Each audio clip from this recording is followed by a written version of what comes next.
Hi everyone, do you want to dominate the Russian region, crush every horde, and rise as the absolute #1 great power in just 20 years while having embraced the Renaissance and still making a profit? In this Muscovy guide, I'll show you how to do this and more. Let's jump in. So there we are as Muscovy, and we start with two very big debuffs. First, the TATAR yoke, move it right there and ignore it. Second, this one, we'll ignore it too.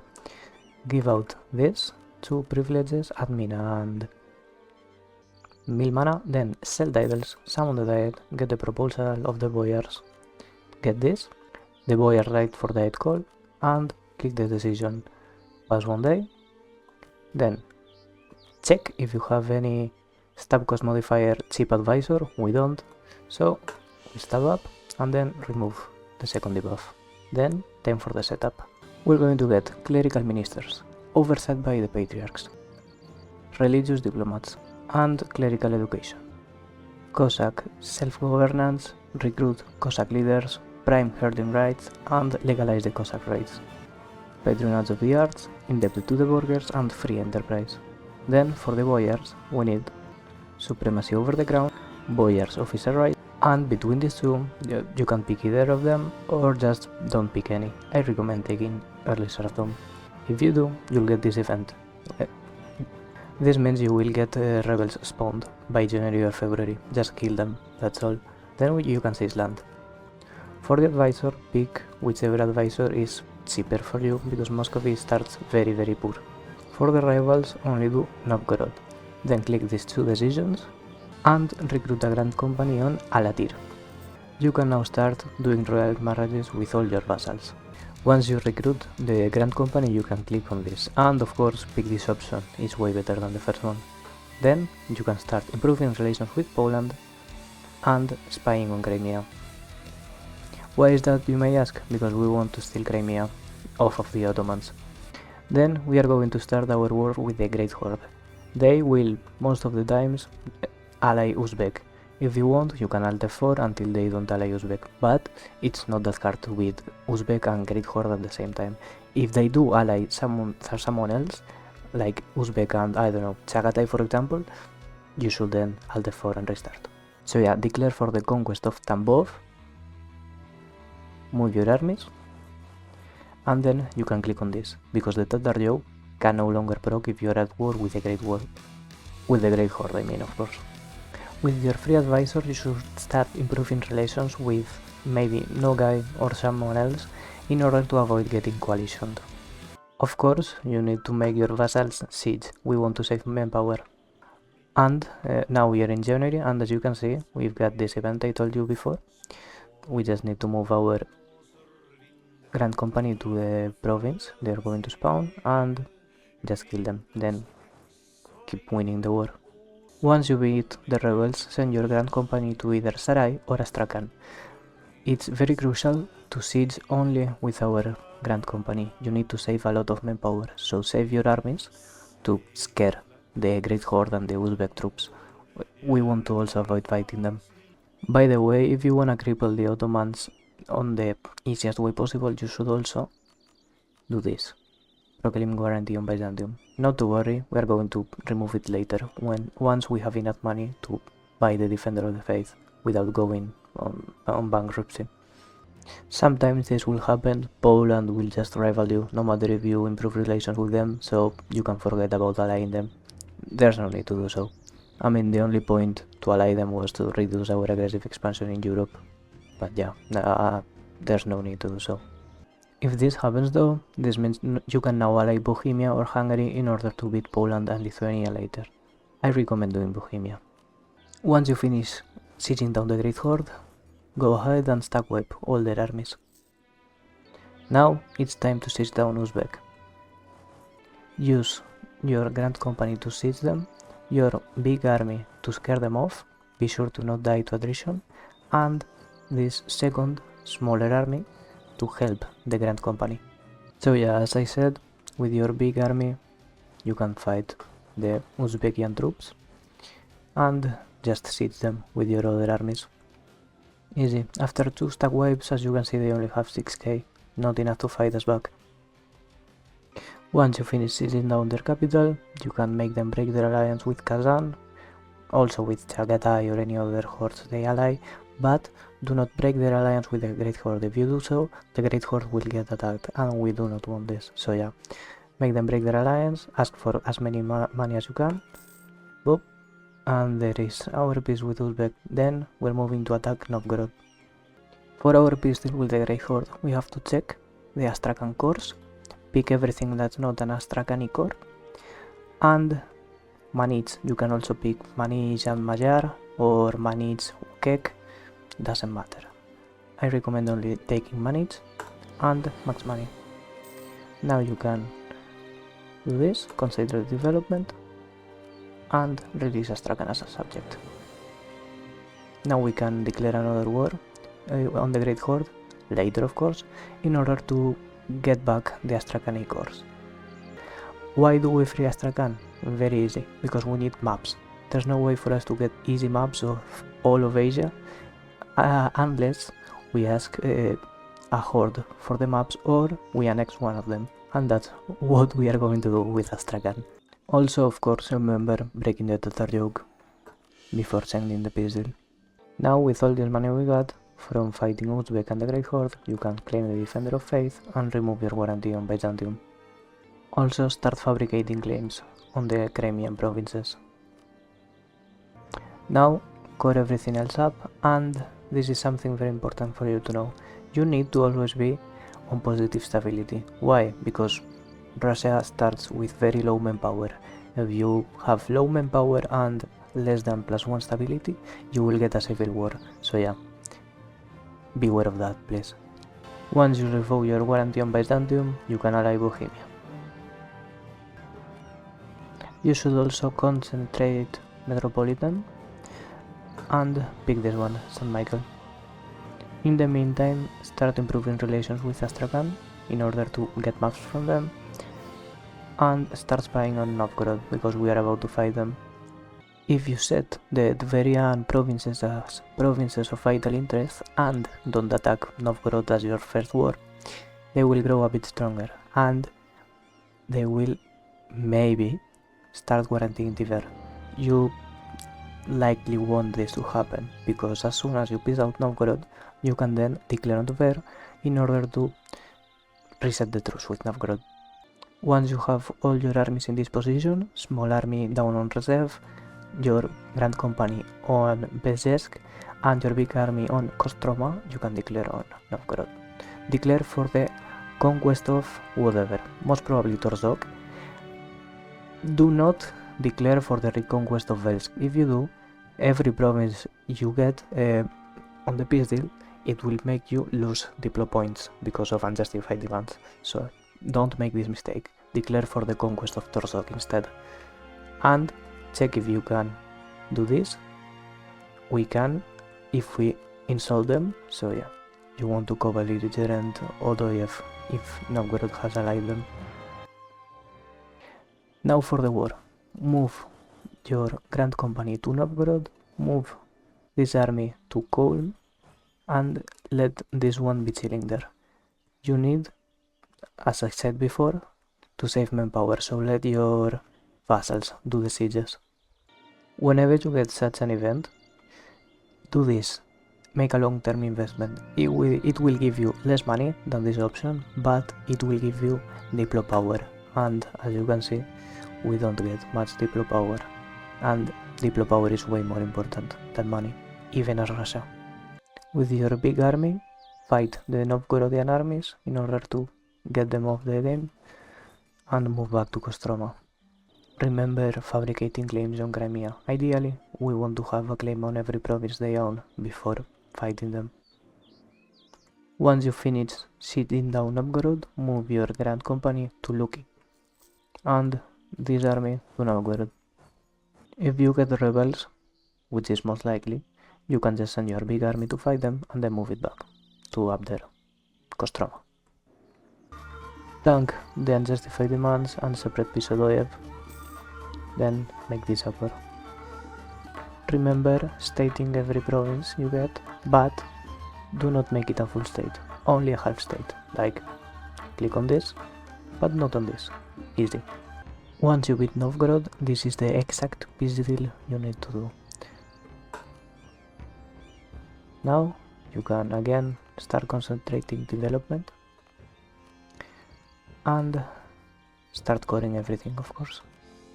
Except for YOKE. For YOKE I recommend giving it to Pskov, just to make them pay for the fort instead of us. Now, if they have guaranteed Tver, we have to declare on Tver co-belligerent Ryazan. Send the Grand Company close to Novgorod, your small army close to Tver, and your big army close to Ryazan. Then start the war. Then again, make your Grand Company siege Novgorod and make your other armies scare the enemy armies. Try to avoid fighting them because of manpower again, of course. Now, if for whatever reason the Great Horde and Uzbek have broken their alliance and Crimea has declared on the Great Horde, it's the perfect time to declare on Crimea, because we want them to be below 100% total war score cost for all Crimean provinces. And yeah, if they start the war against the Great Horde and annex Magyar or Kuma, both of them actually, you won't be able to full annex Crimea. So yeah, it's time to fight them, because we want to avoid the Ottomans getting Crimea. Very important, declare for the conquest of Tin and try to co-belligerent Kazan, because we also want to take some provinces from Kazan, specifically these ones right here, because of the gold mine in Bashkir or Zlatust, named in Russian. Once you siege down Novgorod, you will be able to wet peace them. Now, for the other peace deal, the one with Tver, very simple, you want to take every single province and make money. At some point you will get this event, just click on it and your ruler will be replaced for most likely a better one. Now be sure to start coring all your provinces before clicking on this, Consolidate Russia, in order to make it cheaper for you to core the provinces. This is a very important thing. Be sure to make the state of Novgorod a state. Why? Because once we conquer this will still be a territorial core, but this will be a full core, and these are the best provinces Novgorod has. You should also accept the Mishar culture, because we are going to get a lot of Mishar land early on. If Kazan has taken any Astrakani provinces in this war, you can make them return the provinces they took to Astrakan, make them give back Perm to Perm, and take every province neighboring Perm. Then ask for max money and peace them out. Now we've got Zlatust and it's time to start coring it.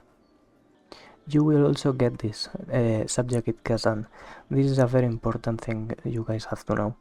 When you are playing Muscovy, your claims are no longer permanent, so you don't have to click every mission as soon as possible. You have to delay clicking it, because if you click every mission very early, as soon as it pops, you will lose your claims. This is very important early on. It will stop being important once we finish our religious ideas, which you should pick as third idea group, because then you will be able to just declare for the cleansing of heresy casus belli and stop getting unjustified demands.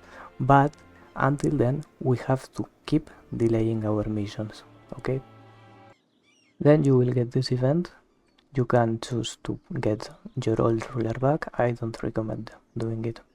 Just click on this, it's free to any legitimacy, and this ruler is likely better anyway.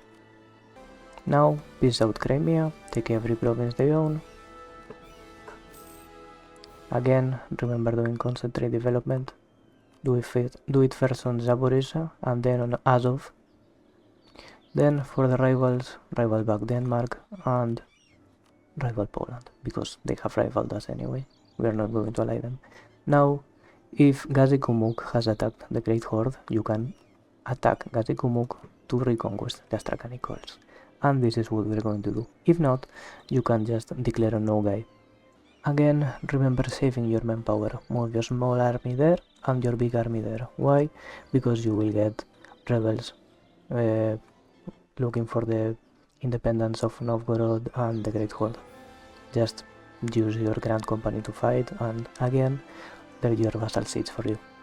There is it, we've got the rebels, and we'll beat them off.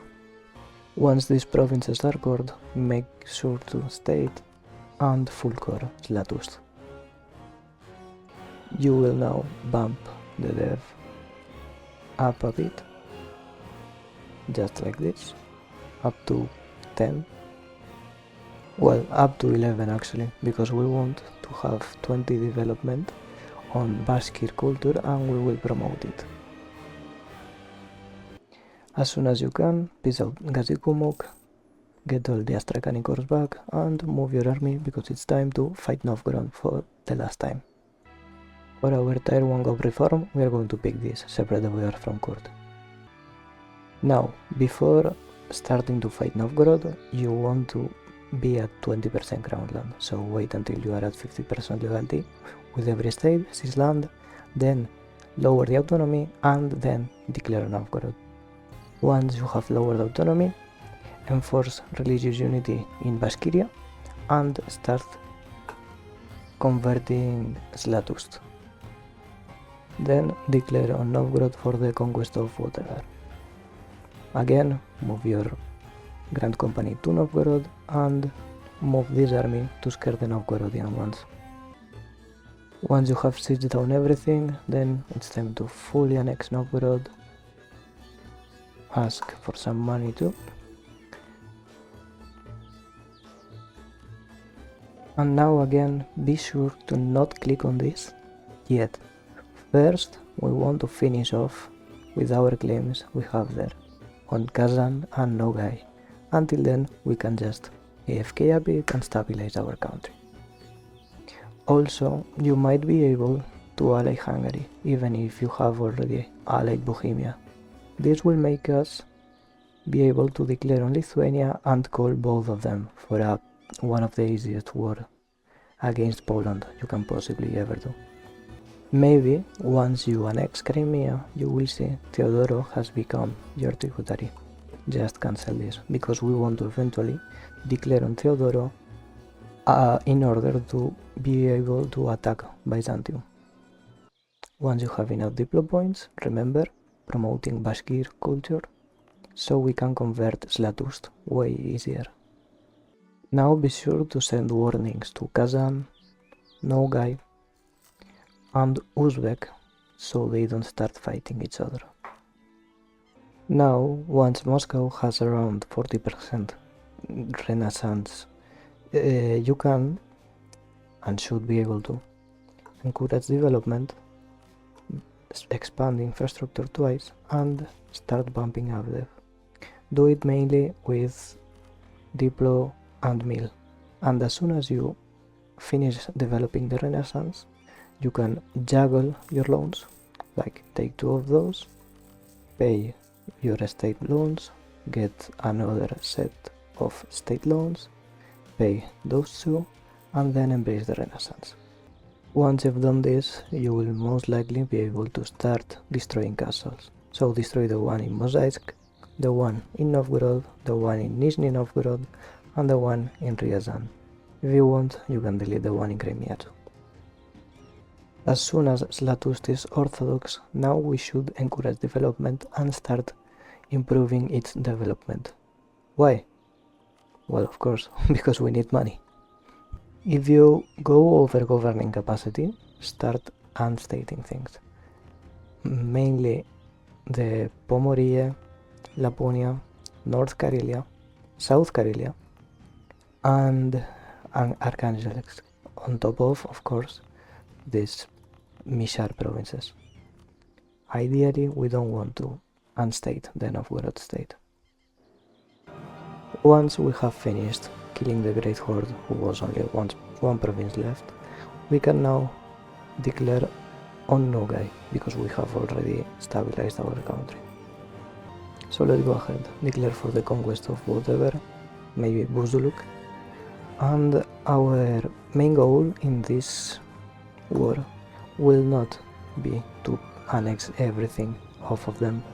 We will only take these 3 provinces up there, because we only have claims on these ones, and we'll make them break their alliance with Mogulistan or Chagatai. Why? Because fighting these guys is very annoying. We don't even have maps to do so. Unless you ask Astrakan for them. Look, this is why we release them. You can now request to share maps with Astrakan, ask them for maps of Central Asia, and now, yes, we do see Mogulistan and Yarkand. Same for Uzbek. Look, we can do this, request to share maps, and ask them to give us maps of West Siberia.